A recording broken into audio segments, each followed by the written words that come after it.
tax law, education freedom, education freedom. Incredible greetings. Welcome to School Library Podcast, episode 12. Today we have with us one special guest. It's Przymus Szkolny. He will pronounce the name right after me. Przymus Szkolny. Nice, thank you. Okay, so I will call you Przymus because it's All right. yeah, it will be easy for me. Can you introduce yourself, please? Well, I think I'm just an angry guy who can't look at what's happening to kids at school, and I don't fully fit to your formula because I cannot tell you about how awful the school was for me. So I cannot empathize 100% of what's happening in school, but I talk to kids and teenagers on a daily basis. I get into their darkest thoughts, and it makes me a little bit angry. So I decided we need to do something about it, try to change that. So that's basically what I can tell you about what's important about me. Okay, and why are you feeling angry? Just so many kids feeling like slaves. There are very few who I can say they're happy. They're happy because they go to school, because they can learn, because they can enjoy the best thing in life, like reading, watching YouTube, meeting people. There are so many great things. I just don't see that joy. If they do those things, it's always marred by tomorrow I have a test. I have to do that because my mom says or the teacher says. So it's never this freedom and the real joy. And very often, if they learn something, they learn in the evening at the cost of their sleep, tired, perhaps depressed, distracted. So this is the source of that. So many lovely people. I really love those guys and how difficult it is for them to enjoy life at the best time of their lives. And did you experience it yourself when you were in the school system, or it's now that you're getting angry just recently? Let me think. I'm trying to recall bad moment. There was some time. I recall once in a class of Polish. I was the first days of high school when I still thought, oh, maybe I'll be a good student. I'll try to be a good student. And there was some questioning. You know, the teacher, like an officer from the Second World War, walking around between benches, a very nice lady. But the aura of this moment is like World War II. We are silent and trying not to be noticed. We are hiding in cellars. We are hiding our ignorance, and the teacher is just looking for the victim. Maybe you or maybe you. And it was a drama. I recall that. And once I was called to answer, and I recall standing, I recall my neck shaking. Like, it was pretty bad in terms of the health and emotion. And I'm unique in the sense that I didn't experience that much in my life. So that was just a taste of that, which perhaps helps me empathize with people. And I know people suffer that on a daily basis, plus bullying, plus problems at home, plus sleep loss. I can see it's destroying young people and it's destroying humanity, mankind. God knows where we get with that if we keep tightening that noose. So, answering your question, no, I didn't experience much pain, but that one episode I recall. So you didn't experience that before? Yes, that was first grade of high school. First grade of high school. And did you try something to combat this issue? You're seeing so many children in the school that are suffering a lot of pain, depression, sleep loss, and so on. Yes, I presume you're aware of a school strike in Poland, and possibly that's how we got connected for this podcast. So on the first day of spring, it's a traditional truant day in Poland. So we want to have a massive school strike. And it's a dream. We have 48 days, I think. It's close, not far away. And it may seem quite unrealistic at the point because the belief in success is very little. But that's the main thing I want to do. I want to block the school system for a day or two or three until we can assemble a round table for education. And I have lots of genius friends in education because I'm being active in one of the Facebook groups called School Minimal in Poland. That's a school which assembles 22,000 of teachers with reformist minds. And there are lots of stars. Practically, you could say the smartest people in education in Poland are there. And we run a little poll who are the best experts who could design a new law that will be totally exempt of coercion. There will be no coercion. There will be new education law, perhaps first in the world. There will be not a single iota of coercion. I'm not sure how it works in Oman. We need to study it in more detail.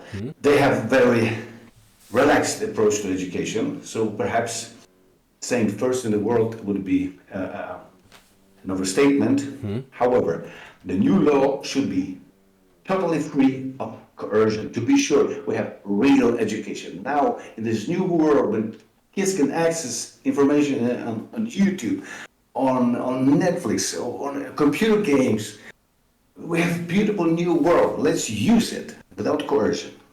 Nice. So you said, I think I missed the number. You said 2020 teachers in that Facebook group? In that Facebook group, we have 25,000 at the moment. 25,000. And all of them are teachers? There are lots of parents, there are teachers, there are coaches, there are principals.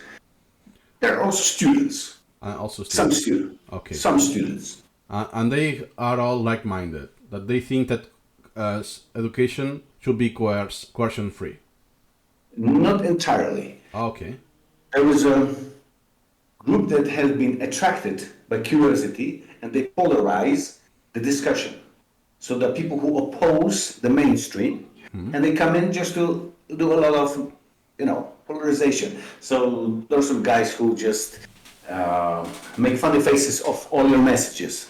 So they don't contribute to the discussion, but they say ha ha ha ha ha ha ha ha on a regular basis. So there is such a group of people.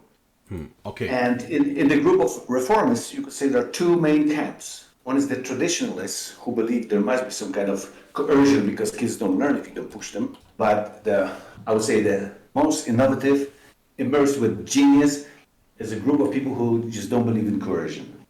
And all of these reforming minds is the group that had the idea to set up this school strike, I'm assuming. Not entirely.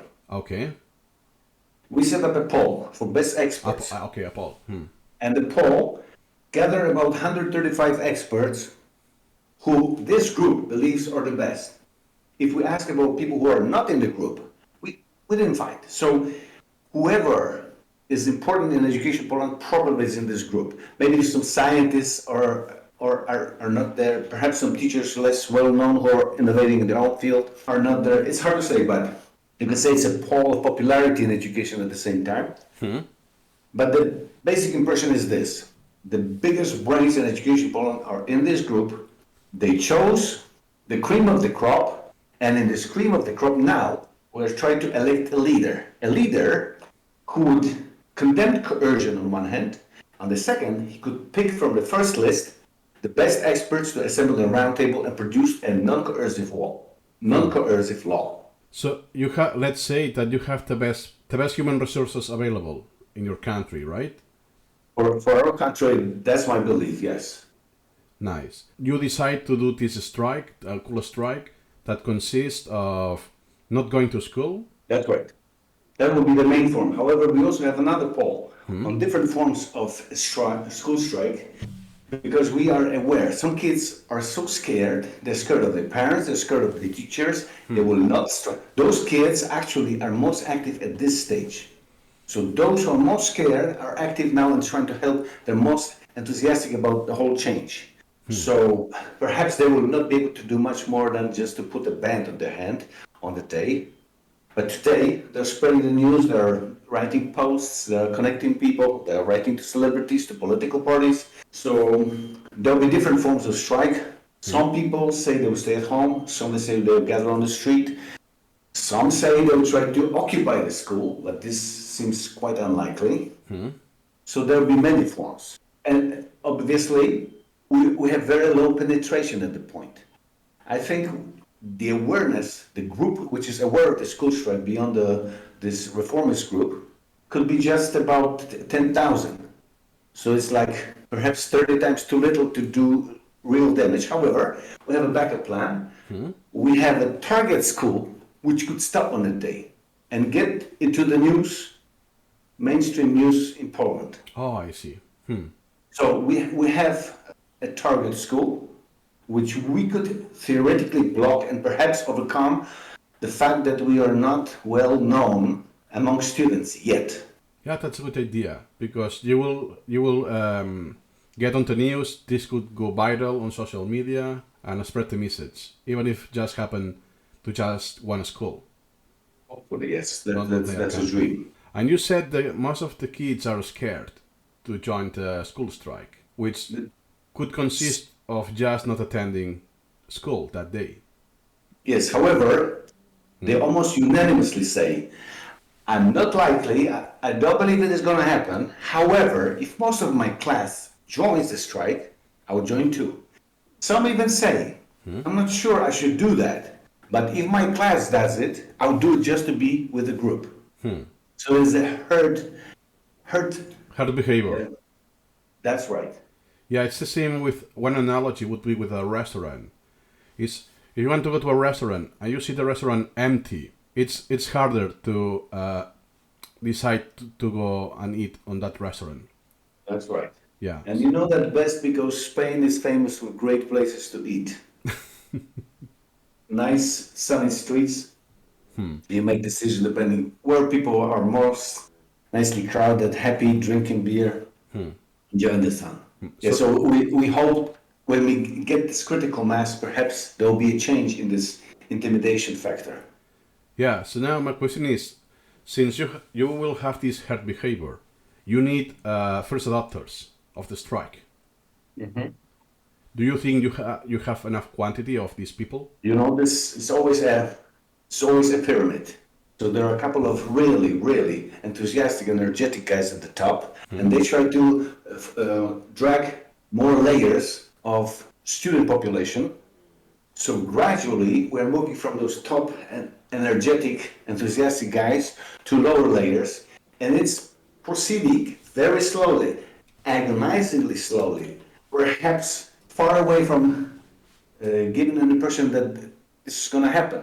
However, this process is unpredictable, so we go full steam ahead. Yeah, because what will you say to people who think that the strike is not going to have any effect? We have a plan B. The plan B is secret. I'm not even sure I should mention we have a plan B because it's like, oh, perhaps it will happen. No, we're not. We are going full steam ahead for the full-blown school strike. But we have a plan B for things when things happen halfway. If the strike is not a devastating paralysis of the school system, we have a plan B. We also hope to have a rally in Warsaw where smartest brains could come up and speak about school slavery. And we plan to make a big announcement on March 20th, which is a secret announcement, which is supposed to rally the troops and tell the kids, there's a big chance we make a big change in this country in education. Nice. So I see you have thought a lot about this strike. Yes. Why do you think no one tried this until now already? Perhaps it's slowly brewing, and lots of people were very close to the position we are in. Very close, but for some reason they gave up. Yet last summer we thought perhaps we'd try to petition the Human Rights Commissioner in Poland to make coercion at school illegal. However, we couldn't gather sufficient support. We tried to have a law submitted to Parliament, and actually yesterday that law was rejected. That was a petition by Martin Stiburski. It's an idea how to change a couple of words in the present law that would free children from most of the coercive nature of education. So it was a beautiful law, But just yesterday, it hit the wall when it was confronted with the ignorance of parliamentarians. It was a shocking display of the gap we need to bridge in societal consciousness about how education should be shaped. So those things combined together, somehow we're building up on this energy. A couple of student organizations united. They were of very different goals.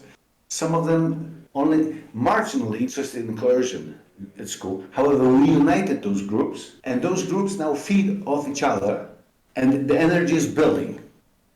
So you could say in our narrow circle of students, we are determined. If it didn't happen in Spain, perhaps it happened. We just don't know about this. It never reached the critical mass. If you speak to a guy on the street in Poland, Yeah.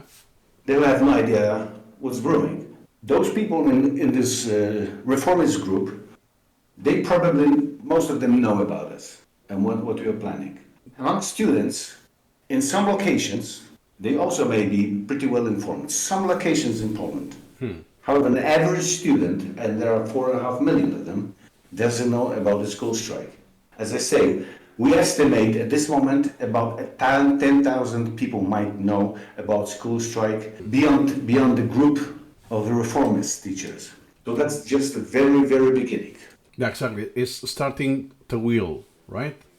So Very slowly, perhaps too slowly, but yeah, it's going up. And your question was, why hasn't anyone tried it before? We just don't know. Perhaps there are many such currents, but they were just fizzling before we learned about them. So now you have a good insight into how this social group is organizing, and perhaps you can help other people learn about such possibilities, such organizations, such approaches. Perhaps they'll come up with their own ideas. Perhaps tomorrow someone will start in Czech Republic. We don't know that. Yeah. So I think that's the case, that there's more people who are like-minded and will do the same, but they are scattered across the world.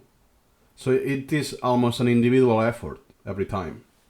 By the way, if I can advertise one idea on your podcast, it would be, guys, students of the world, unite. You can also join on that particular day. That's March 21st. You could try your country. Perhaps you set up some genius viral website, which your country will be more successful than Poland. You can capitalize on what we have accomplished, but have a better idea and do it there. So if you feel that your school system is really annoying your conscience, you can try and do it better than me. Because actually it's all about ideas. We still don't know how to get to individual students' mind to tell him, you know what, it's worth it because it's going to work. As long as they don't believe, the intimidation, fear, and just sheer lack of conviction will block them. Yeah, I think that's a big factor, the lack of belief that it's going to work. Even if they think that coercion should be removed from the school system. And you commented something in the parliament, the politicians, that they make those decisions to reject those ideas based on ignorance. That's right. I would add another factor. They're working there like at school. They have no passion.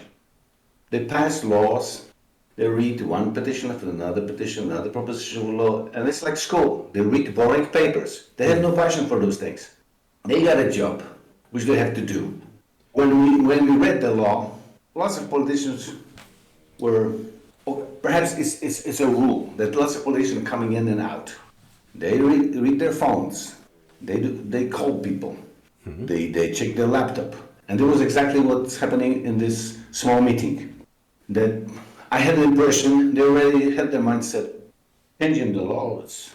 One of them used the word, it's a curious case. The law was written by a guy who has all the qualities of Janusz Korczak. That's a famous Polish democratic school pioneer. He is not well known outside Poland. He died in Auschwitz. Or was it Treblinka? I apologize. He died in concentration camp He was sent there with 200 of his kids. So it's an icon in Poland.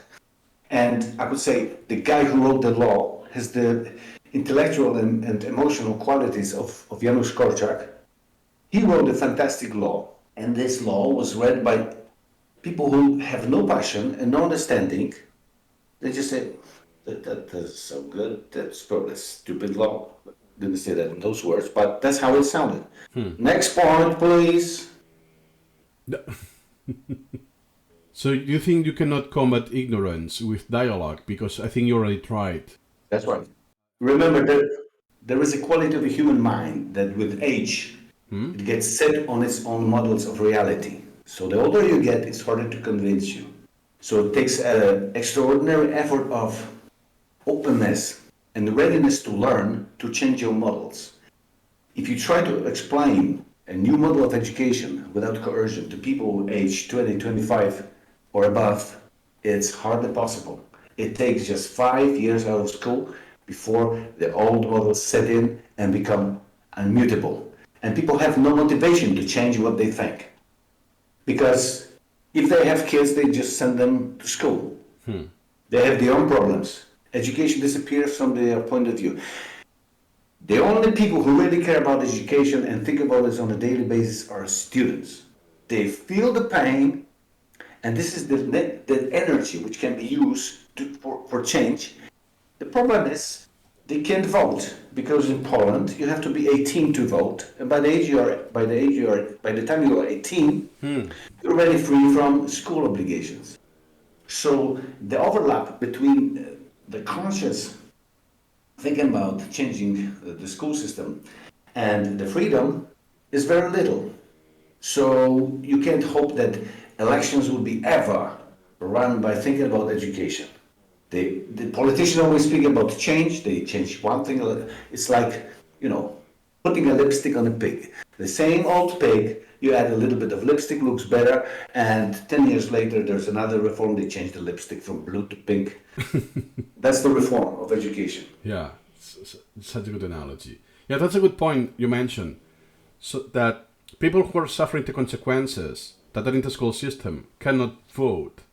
But when these people grew up and can vote, are no longer in the school system. So all of this suffering cannot be reflected in politics, at least when voting political parties. Something I want to ask you also is, when a student that is suffering from school, he gets until he finishes high school, he doesn't need to be coerced anymore. How quick do you think that when he stops suffering, he will not fight for this cause? It's a matter of 1-2 years, literally. 1-2 years. Students of the second, third year of university, when they're in college, they already think they have some freedom. They can very easily whitewash the past. They say, oh, I learned this, I learned that, and this is good for my current situation. They're enjoying their university time, or a portion of that.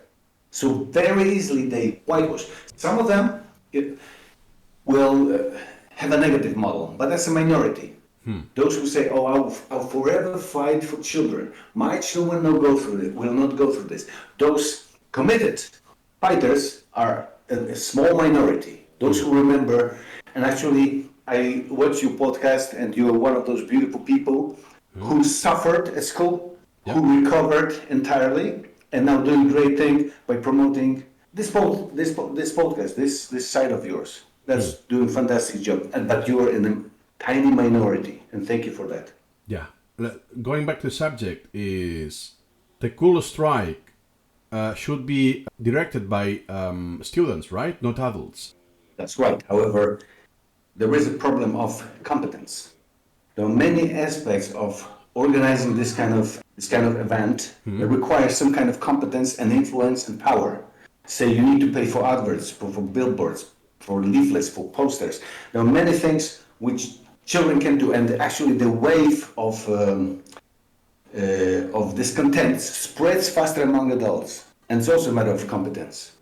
Okay, let me ask you something. Do you think if you get a new law that people, citizens, could vote at the age of 12 or 14, let's say, instead of 18? Do An you think? extreme view. I have an extreme view in this case. Okay. I would say let everyone vote as soon as they want to. If there is a 6-year-old who says, I want to change this and that, give him a chance to vote. If people are scared to give young people, immature people, that's how they call them, immature, but they have their own maturity. They see the world differently. They see different things. That's the wisdom of the crowds. Let everyone vote. If people are scared that young people will vote in a strange way, they can be separated as a population. We can have a vote of people below the age of 15 and see how it differs from the vote of older people. But I think we could just safely, in a democracy, as soon as a kid says, I want to vote, give him a chance to vote.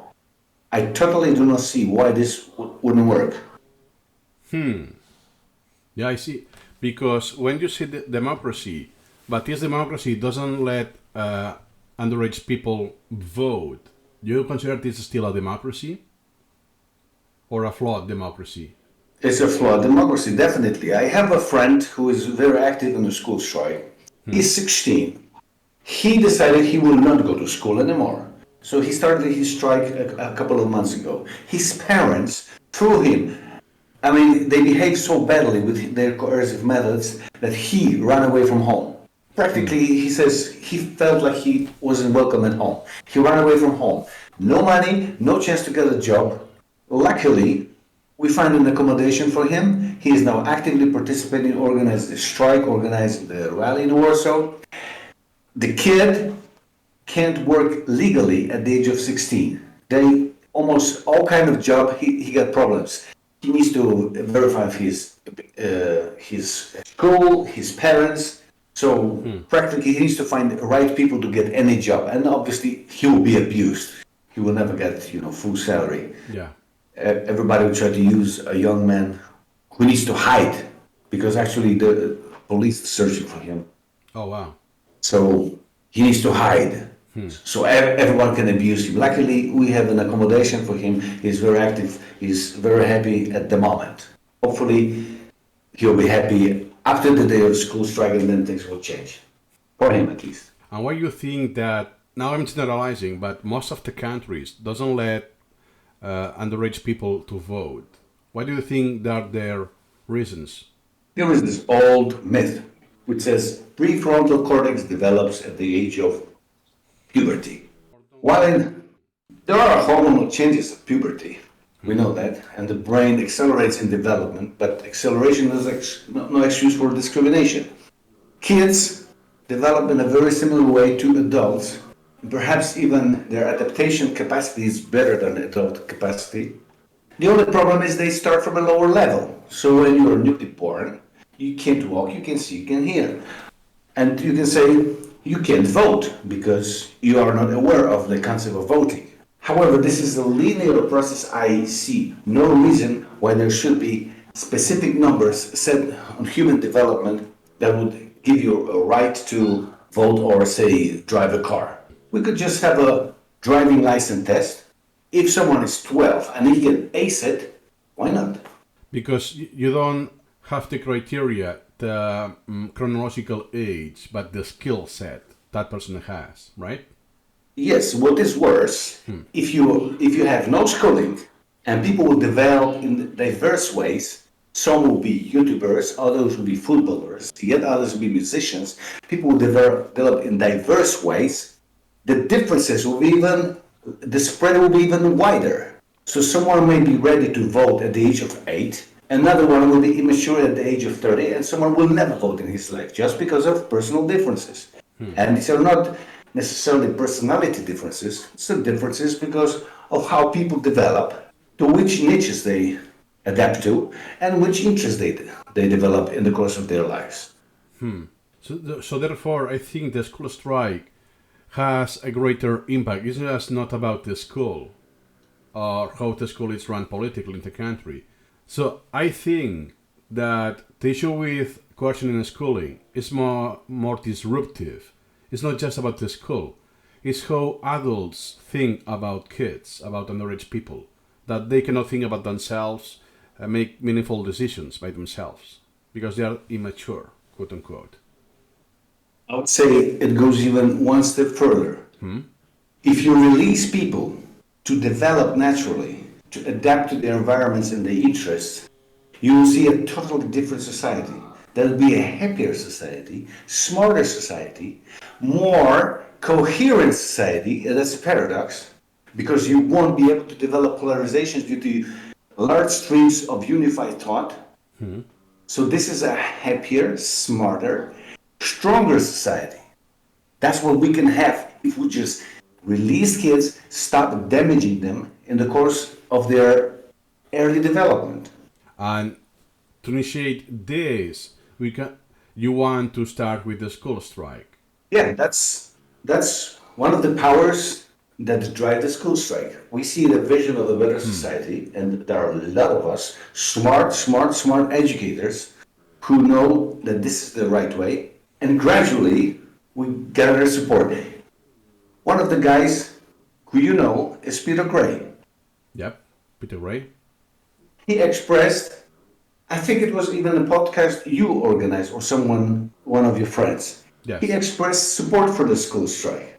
So once he expressed his support, we had immediately a couple of top guys in Poland express support. So it was like a chain reaction. And now gradually, as we have those strong guys who everybody knows, those who are less well known, with lesser reputation, they're less scared to stick out of the crowd. So this pyramid is gradually spreading from the top. The hardest matter is students.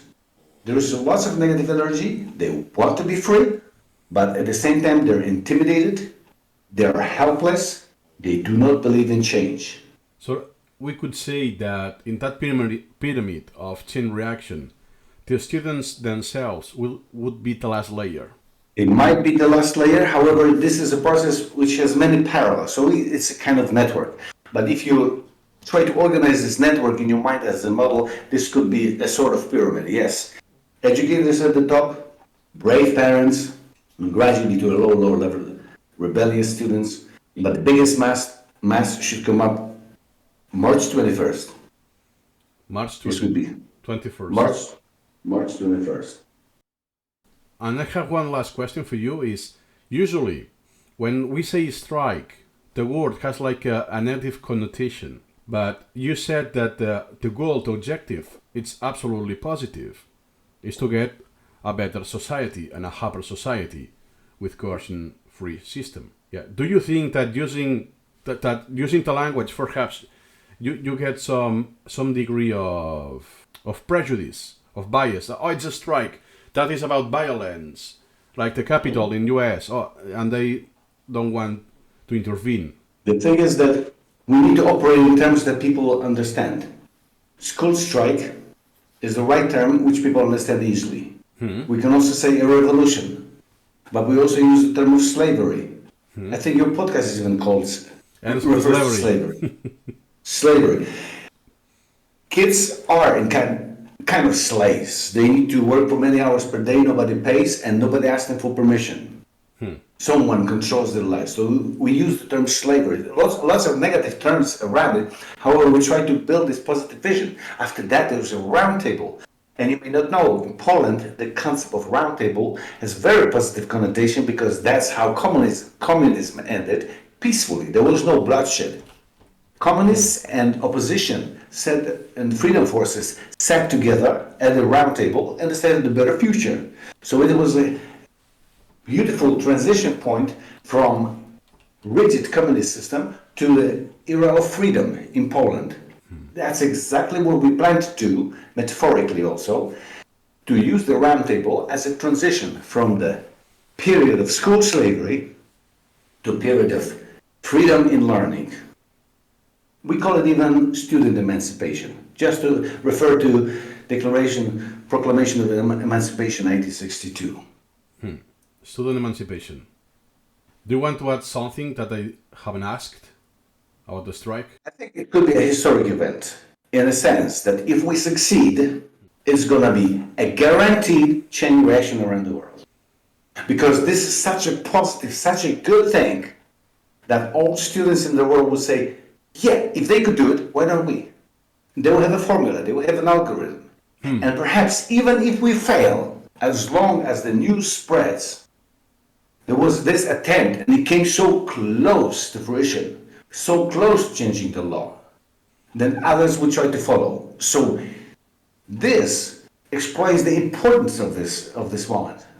That we succeed with this fight, we can change the entire world for better. And if we fail, I'm telling you, we have plan B and we have a plan C, and the roundtable will happen, the law will be created, and if we make enough mess and chaos and we spread the news, there is a big chance the new law will be noticed and there'll be grassroots pressure to enact it. We have an election in Poland, perhaps this year, perhaps next year, and if we succeed to build a law with enough support behind it, this could enter the political life. And politicians would say, why not to ride this wave? They will use it for their own purposes and change the world for the better, hopefully. Nice. So even if the strike fails, at least you can plant a seed for other people to incorporate the same idea with, I think you said, with their own algorithm. That's right.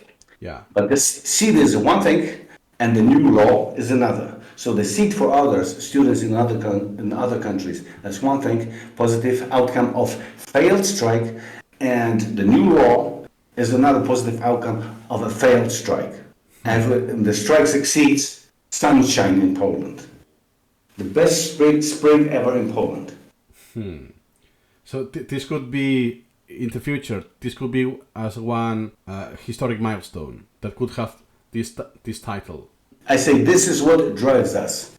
The kids can sense this moment in history. They are really determined. They say, we started this somersault. We are in the air. If we hesitate, we break the backbone. So we have to go full swing, full steam to succeed. And make history, change for the better.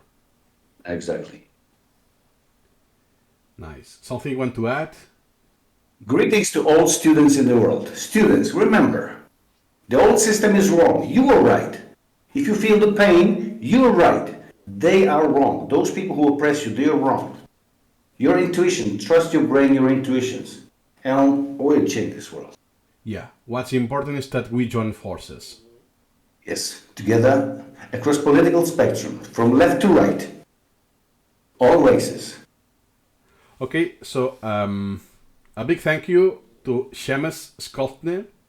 Yeah, thank you for promoting our idea. Oh, my guest. Yeah, I think that's like Galileo Galilei, right? That back in his time he was right, but all society said he was wrong. But the time proved him right. Yeah, So and do you know that Leo Tolstoy commented on the Prussian school system in 1862? That's 160 years anniversary. The school strike, 160 years. Tolstoy said this system is wrong. So he was right 160 years ago. 160, yeah, that's a very long time. But perhaps we were late. But at least we are here now, and we can make the big change now. Yeah. And second thing, you know, this proclamation of emancipation that was 1862. Martin Luther King, this great speech, which is an inspiration for us, was 1963. That's a century, full century. The slaves were freed, and a century later they still had to fight. So this was this march on Washington, and you know, Kasper is inspired in this sense that he would like to see march in Warsaw.